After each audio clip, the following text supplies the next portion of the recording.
Good. Holy. Wow. I don't think you can see me very well, can you? Not that that really matters. Okay. Oh my god. Far out. First sip of coffee. Absolutely amazing. That'll hit the spot. Alright guys. So. How bad do I look this morning? I actually looked in the mirror just before. I haven't been long up. It's about 9 o'clock in the morning. I'm staying at my mum's place. That was always the plan yesterday. But even if it wasn't, I would have come over here regardless, because I'll tell you guys right now, connection is the opposite and the antidote and the kryptonite for addiction. And I desperately need connection right now. And I don't need much of it. I'll say that. I don't need much of it. Like, I'm quite willing to go through the majority of the day.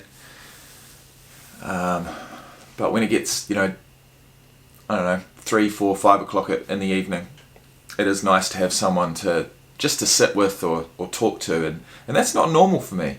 It's certainly not it's not, it's different. It's different. The last 3 weeks of my life has been a fucking blur. Absolute.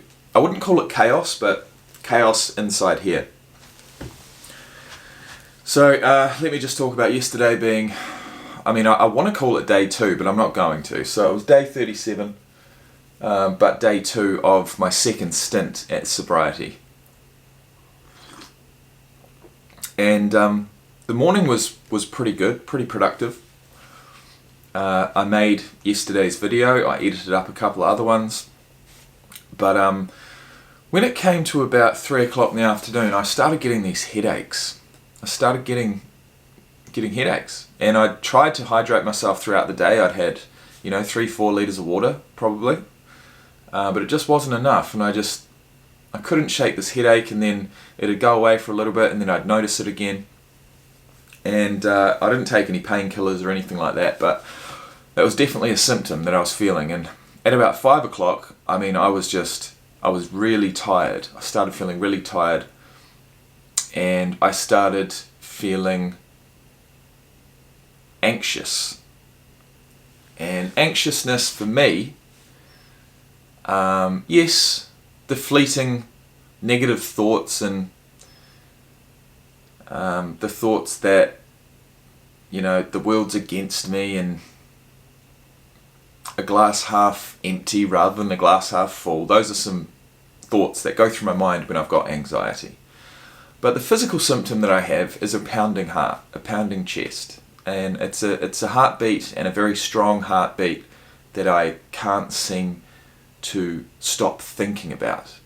Now, during a period of anxiety, during a period of, it's not so much a panic attack, but when that symptom gets really, really intense, I can turn that somehow into a panic attack.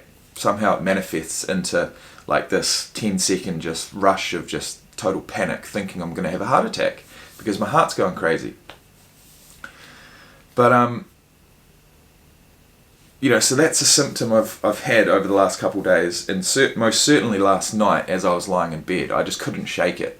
I got into bed at like 10 o'clock, started listening to a couple of podcasts. Normally when I get into bed, I'll drift off to sleep within, the first half an hour or so of listening to one of those podcasts. Last night I got through like 2.5 full episodes, right? So that took me from about 10 o'clock at night through to 11, 12, 1, and I think I turned it off, which doesn't normally happen. I just turned it off through complete frustration and not being able to get to sleep at like 1:30. So it's about 9 o'clock at the moment. I did end up getting to sleep there were times there at 12:30, 1 o'clock where I thought, fuck, this isn't going to happen. I'm not going to get to sleep here. What do I do? What do I do? And it seems all I had to do was turn off my podcast, sit with my thoughts without having some noise to distract me, and face my racing heart rate again, and eventually it subsided and I went to sleep. But yeah, yesterday there were some definite physical symptoms, headaches, anxiety, and just worry, but not so much worry about having to have a drink. Tell you what, you get through the first day, and as long as you've got some willpower, as long as you've got some self-respect left, just a smidgen of self-respect, you can grab that and you can hold on to that, and it can snowball. And this morning is the first morning in the last 23 days that I have not thought about alcohol first thing. So I don't know if I'm on the right track or I'm on a different track or what, but I am feeling, how can I not feel good, right? I've finally gotten through 2 days, 48 hours of no alcohol. And my body is fucking thanking me for it. So I booked my ticket back to New Zealand. I'll be going, back to Australia, back to Alice Springs. I'll be going on Friday next week. Today's Wednesday, so I've got 9 days to go. And during those 9 days, I don't want to put too much pressure on myself, but being that I've got 56 of these top 100 NFL player reaction videos to edit, I believe, now that I have taken alcohol out, I believe that it would be a reasonable goal for me during these last 8 or 9 days to get those finished. And if I can head back to Alice Springs, 10, 11 days alcohol free, 7 days into a gym routine, which I haven't started yet, and having that entire video series finished, I can't ask more than that. I cannot ask for any more than that. I have no social occasions booked at the moment, which is it's the first week that I haven't had that to look for, I haven't committed to something that weekend or whatever. So that's also a huge weight off my shoulders, because it's just me. It's just me sitting with this alcohol issue. And if it's just me, I feel like I can get through it. If I have to go to a certain type of social occasion, I didn't feel like I could do it. So I am willing to say no to things, if need be. I've seen everyone I needed to see. It's only going to be doubling up or tripling up. And these next, 7 or 8 or 9 days are some of the most important of the rest of my life. And I need to treat them that way. So to be in this environment with my mum is the best environment I could hope for right now. I'm so blessed, happy that both my parents are still alive, and both my parents may be drinkers in their own right, but I've discussed this enough with them on many occasions for them to know that I go through my struggles, you could say that. And I guess the last thing I'll say, I'm in the right place, I'm in the right environment.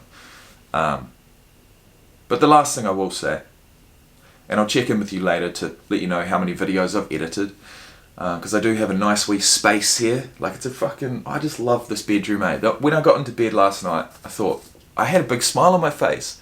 I had a smile on my face when I went into bed last night, because I thought, this is it. This is what I want. a nice warm bed, a loving environment, and no alcohol in my system. I went to bed with a massive smile on my face, and I think that excitement may have been the reason why I was just so keen to listen to a podcast rather than just pass out. So thank God I don't have to get up for work for the next week or so. The last thing I will say is that if I can remember, what was I going to say? Oh, yeah, I just reminded myself because I just looked at myself in the TV screen. My face, my bloated, fat face. Yep. The amount of alcohol I was drinking, the amount of alcohol I have drunk over the last 3 years, it's killing me. It's killing me. And there's no easy way to say that, but it's true. It is fucking killing me. And I tell you what, it's making me fat. It's making my face bloated. It's making my skin shit. My eyes terrible. Wrinkles appear overnight, pretty much every single night. But it's the bloat. It's the feeling of real size around your cheeks and around your chin that I just don't want a bar of, to be honest. I want to be lean and mean. I want to be physically capable. And Jesus Christ, I was killing myself. I still haven't listened to any more Alan Carr. That is another thing I'm keen to do today. But I will pull out the computer and just do a bit of editing first. I feel like that should be my priority. And it will be. But, I'll leave you with this, and it's pretty dramatic, but it's true. In the vice-like grip of alcohol addiction, if you're in that as deep as I am and have been, then I've got to take you to this situation, this hypothetical situation. Let's say you went into your doctor and you had a blood test or a physical or whatever, and they looked you over and said, okay, you are killing yourself. We've got some results here, we've got some health markers that are not looking good. You are killing yourself. If you don't stop drinking alcohol soon, it's only going to get worse. They'd say something like, you're 32 years of age. You're a young man. You need to sort this out. And I'll be honest, guys, there have been days where I've felt so desperate and so addicted to alcohol that if I had have heard something like that, I think I would have still continued to drink. And I'm being completely honest about that. And that is scary. That's scary to think about. That's scary to know. But, 10 years down the track, I'd be 42 and my body would be screaming. It'd be failing. I'd be in a real spot. And it's at that point where, you think my self-esteem's bad now. Imagine in another 10 years. And sadly, I could see myself there. I could start imagining myself there, sitting in the doctor's office. And there have been points where I've said, you feel so good at the time on alcohol, right? That you're like, you know what? Nothing could beat this. I don't care. If I was dying, I'd still drink because it makes me feel too good. And that, guys, is a real scary thought. So I sympathise with anyone out there struggling with alcohol, struggling with any drug addiction, because the brain is a fucked up thing. It tries to tell us what we need. And sometimes we just need to fight back. And that's what I'm doing right now. So thanks for listening. I'm going to finish this.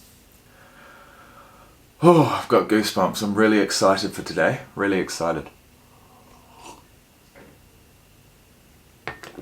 I think I was definitely still going through some withdrawal symptoms yesterday. I feel like they're probably still going to be there today, but it's going to be important to be productive. It's going to be important to get outside, get some exercise. It's going to be important to keep hydrated, and it's going to be important to just be conscious, keep focused, and listen to a little bit of Alan Carr. So those are my goals for today. I don't know if I will make another clip. Maybe I will, maybe I won't. I'm not holding myself to anything, but for now, I'm going to get on to some editing. So thanks for watching, guys, and I will talk to you soon.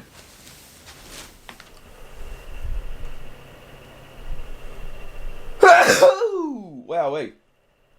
Just a bit of useless information, guys, while I recover from that.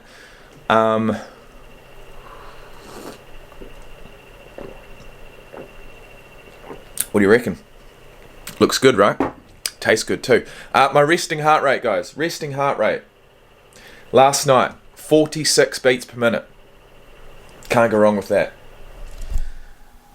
Alright, guys. So, just sitting here at the desk. Bit of behind the scenes action, you could say. And I've been editing for about an hour and a half. And every now and then I'll get distracted by my phone. But this is, it's a lot. I'm not going to say it's harder, but every single time I've edited videos up to this point, I have had an alcoholic drink right next to me. And I think what that does is it just puts me in such, I won't say happy, because I've mentioned that in a previous video, and alcohol doesn't make me happy, but it makes me comfortable. It makes me not get distracted for whatever reason. It makes me more confident about myself, so then when I'm editing myself back and I have to watch myself over and over again, I can actually do it with somewhat of a smile on my face. Whereas when I'm completely sober, editing my own videos, it's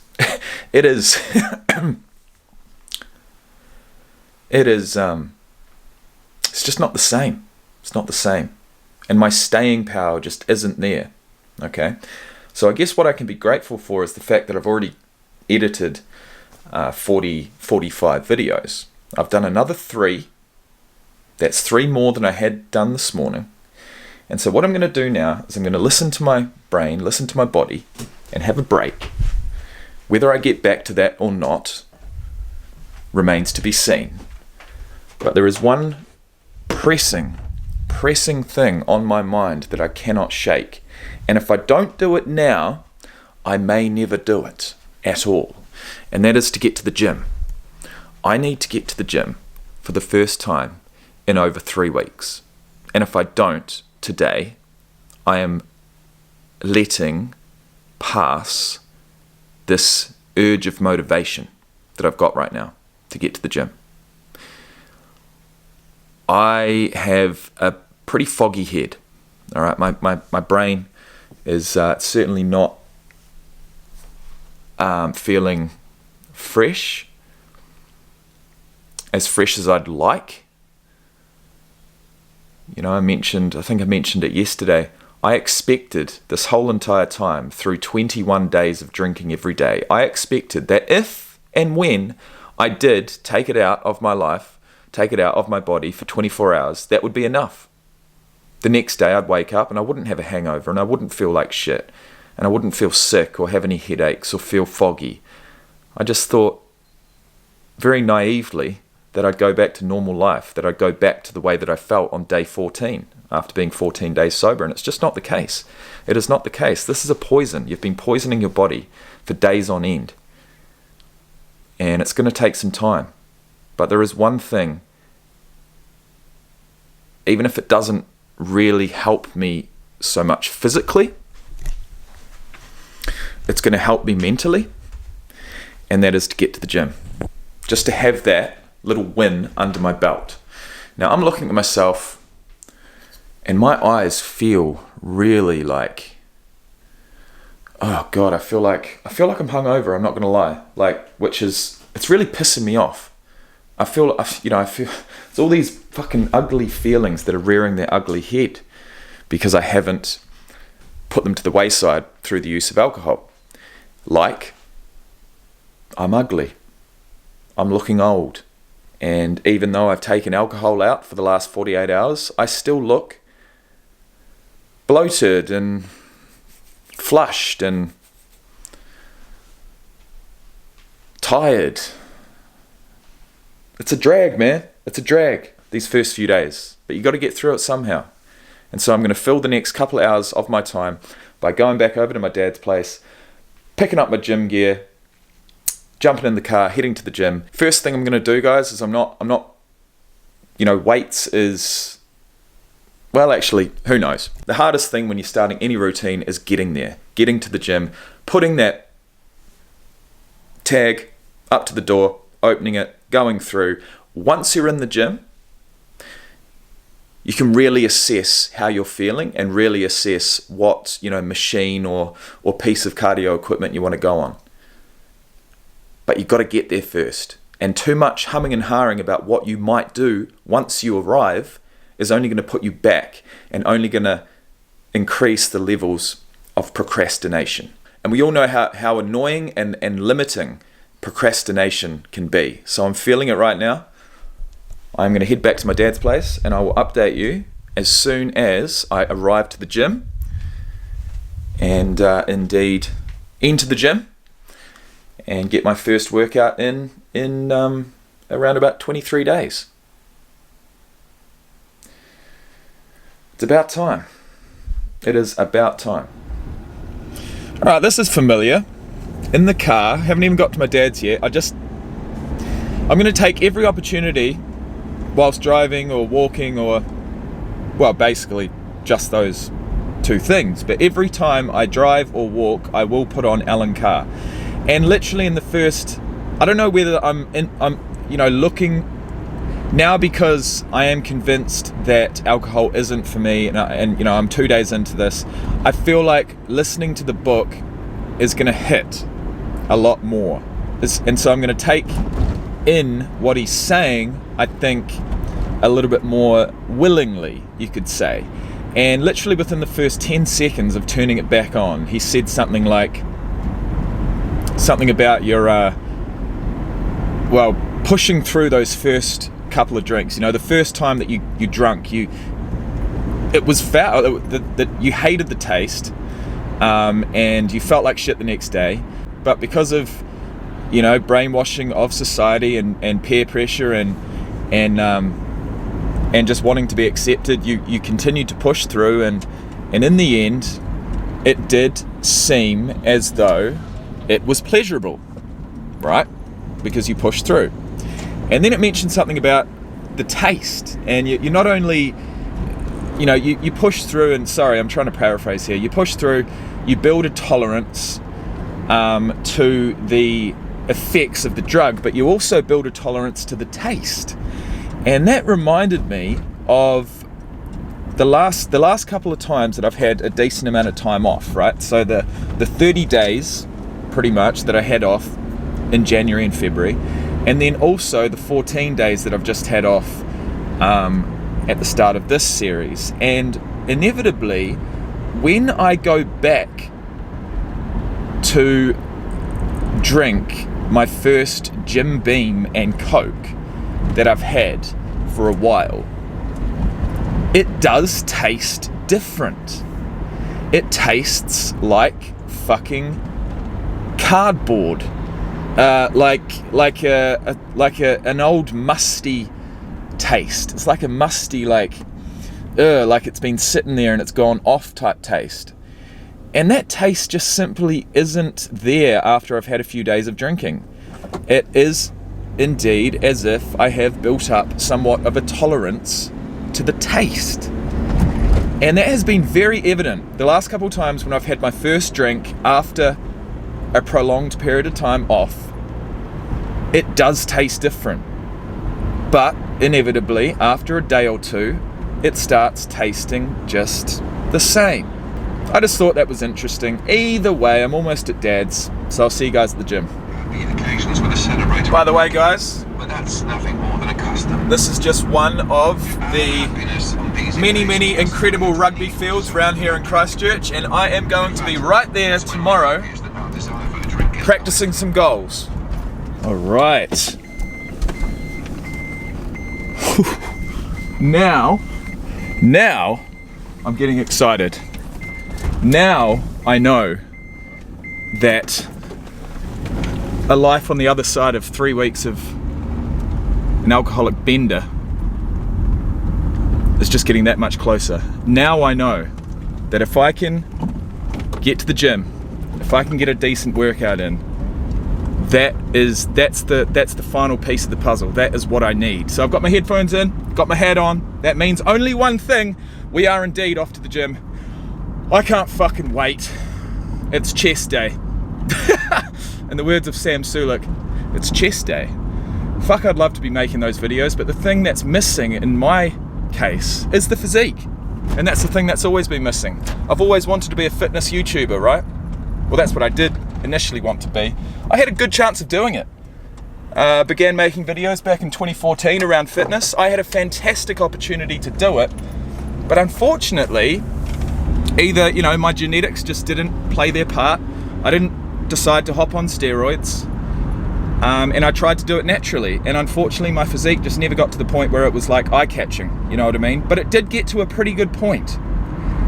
It did get to a pretty good point, and I was in the best ever shape of my life late 2020. Now we are getting into late 2023.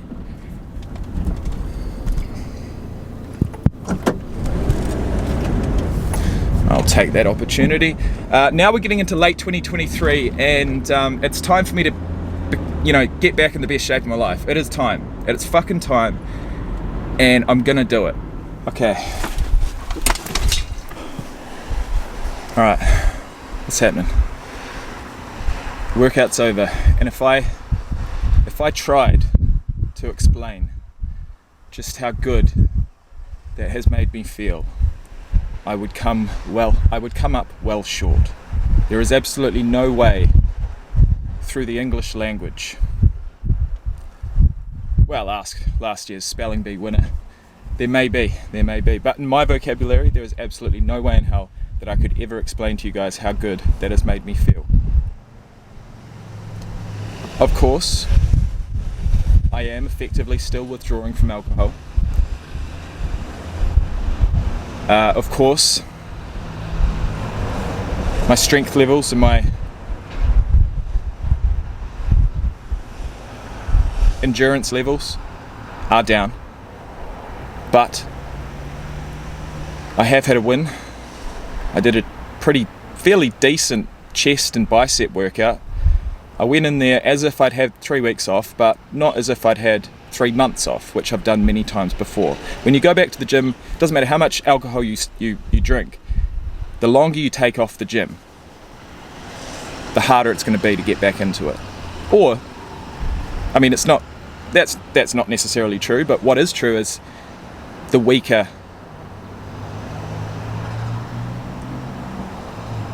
longer you've been out of the gym, the weaker you're going to be when you go back. And that's just the truth, unfortunately.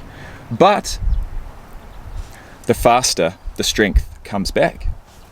Think of it that way. The weaker you are when you go back into the gym, if you're consistent, the faster, as far as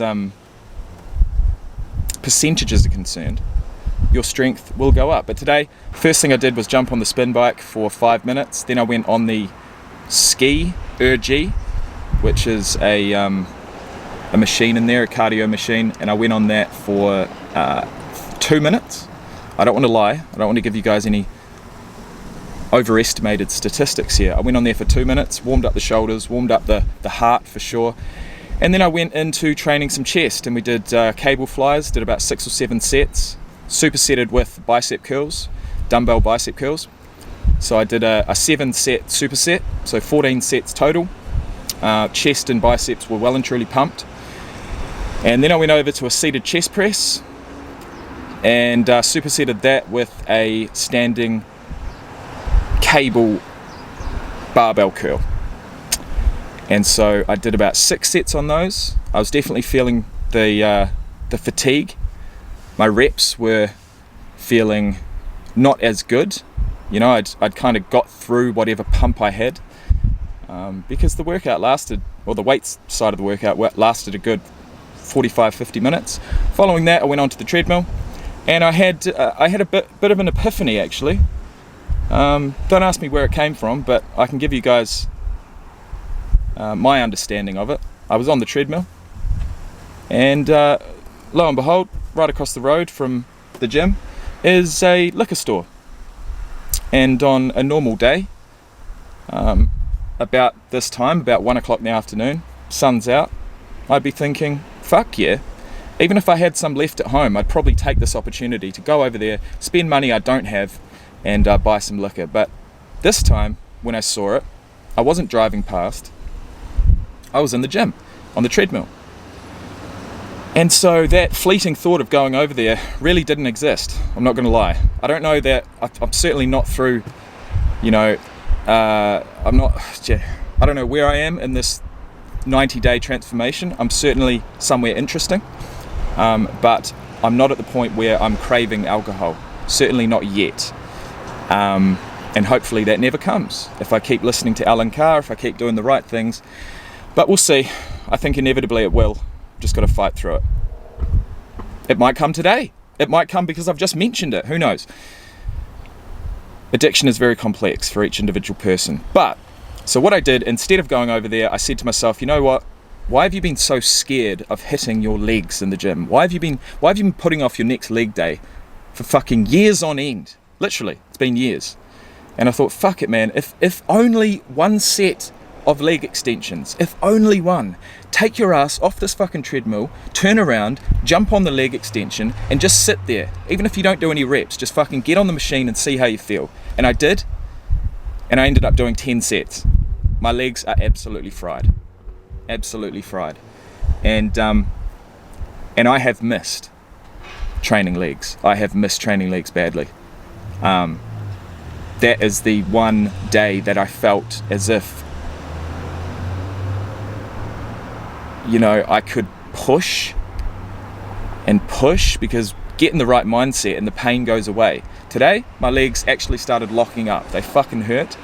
I may have gone too far. I feel like, yeah, okay, chest and biceps as individual muscle groups, because I've hit them over the last 2 years, 3 years, might be off and on, but I have regularly hit those muscle groups.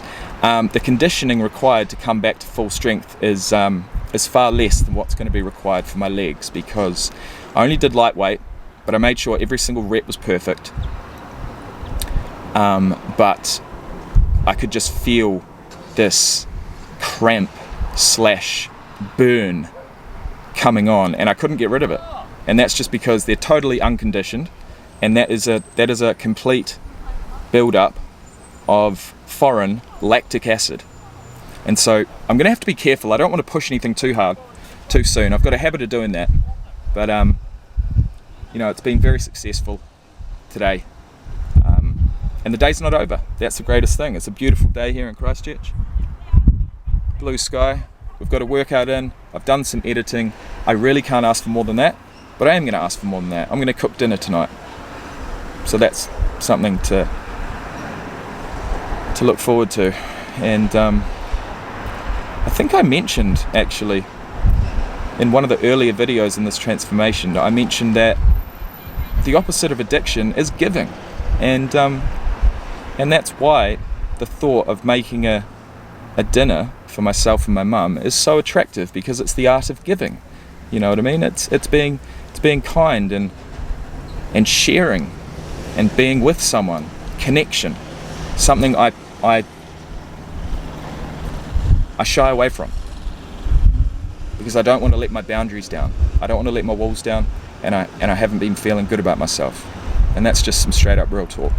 And that's enough real talk for today, because this video is going to be about 30 minutes long. So for anyone who's watched the whole thing, holy shit, you guys deserve a medal.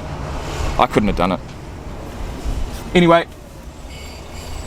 I don't know how the rest of the day is going to be. My mood is probably going to fluctuate, but for now I feel good. Thanks for watching, and I'll see you tomorrow.